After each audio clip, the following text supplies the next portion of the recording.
నల్లగొండ జిల్లా TUWJ ఆధ్వర్యంలో నకిరేకల్ పట్టణ మెయిన్ సెంటర్లో జర్నలిస్టుల నిర్వహణలో రాస్తారోకో కార్యక్రమం నిర్వహించారు. అనంతరం నకిరేకల్ MEO నాగయ్యకు వినతి పత్రం అందజేసి జర్నలిస్టుల పిల్లల పాఠశాల ఫీజు రాయితీ వేటింగ్ విషయంలో నల్లగొండ జిల్లా DEO నిర్లక్ష్యంతో వ్యవహరిస్తున్నారని ఆరోపించారు. ఈ కార్యక్రమంలో పాల్గొన్న ప్రముఖులు అలుగుబెల్లి శ్రీనివాసరెడ్డి, రేపాల రంగనాథ్, బెల్లి సాయి మండల అధ్యక్షుడు, గడగోజు రవీంద్రచారి ప్రధాన కార్యదర్శి, మోహన్ ఉపాధ్యక్షుడు, మరాఠీ నరసింహ, వానరాసి నారాయణ, గోపి, సైదులు, నాగార్జున రెడ్డి, నాగరాజు, చందు, గోవర్ధన్ తదితరులు పాల్గొన్నారు.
IJU జిల్లా కమిటీ పిలుపు మేరకు ఈరోజు జర్నలిస్టుల పిల్లల కుటుంబాలకు ప్రైవేటు పాఠశాలలో ఫీజు రాయితీ ఇవ్వాలని డిమాండ్ విజ్ఞప్తి మేరకు ఈరోజు కార్యక్రమం నకరేకల్ పట్టణంలో నిరసన కార్యక్రమం చేపట్టడం జరిగింది.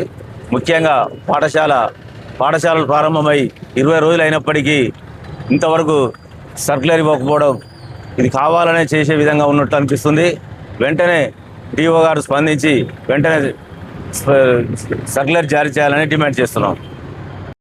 IJU జిల్లా కమిటీ పిలుపు మేరకు ఈరోజు నగరికల్ పట్టణ కేంద్రంలో జర్నలిస్టుల ఆధ్వర్యంలో ఇలా ధర్నా చేపట్టడం జరిగింది. ఈ సమాజంలో 4వ స్తంభంగా ఉన్న జర్నలిస్టులు కీలక పాత్ర పోషిస్తారు. ఆర్థికంగా కూడా ఎలాంటి వేతనాలు లేకుండా ఈ సమాజంలో సేవ చేస్తారు. కానీ ప్రభుత్వం ఎలాంటి సహకారం లేదు. కానీ జిల్లా రాష్ట్ర వ్యాప్తంగా జర్నలిస్టులకు ఈ పిల్లలకు రాయితీలు ఇస్తూ ప్రభుత్వం సర్కులర్ ఉన్నది, గతంలో ఉన్నది. కానీ నల్గొండ జిల్లాలో కేవలం ఇలా నిర్లక్ష్యంగా వహిస్తుండు. తక్షణమే DO గారు సర్కులర్ చేయకుంటే ఆందోళన చేపడతామని హెచ్చరిస్తున్నాం. TUWJ IJU ఆధ్వర్యంలో జిల్లా కమిటీ పిలుపులో భాగంగా ఈరోజు నకరేకల్ పట్టణంలో జర్నలిస్టు పిల్లలకు ఫీజు రాయితీ కల్పించాలని చెప్పేసి నిరసన తెలియజేయడం జరిగింది. ముఖ్యంగా నల్లగొండ DEO నిర్లక్ష్యంగా వ్యవహరిస్తున్నాడు.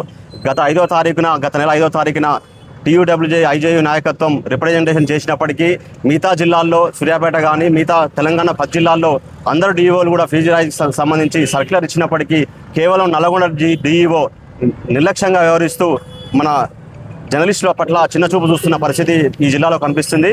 మేము కలెక్టర్ గారికి ఒకటే తెలియజేస్తూ ఉన్నాం, మిగతా జిల్లాల్లో ఇచ్చారు, మన జిల్లాలో కూడా లాస్ట్ 2024, 2025లో కూడా సర్కిల్ జారీ అయింది. కానీ ఈ సంవత్సరం మాత్రమే కావాలనే నిర్లక్ష్యం వహిస్తున్న పరిస్థితి కనబడుతుంది.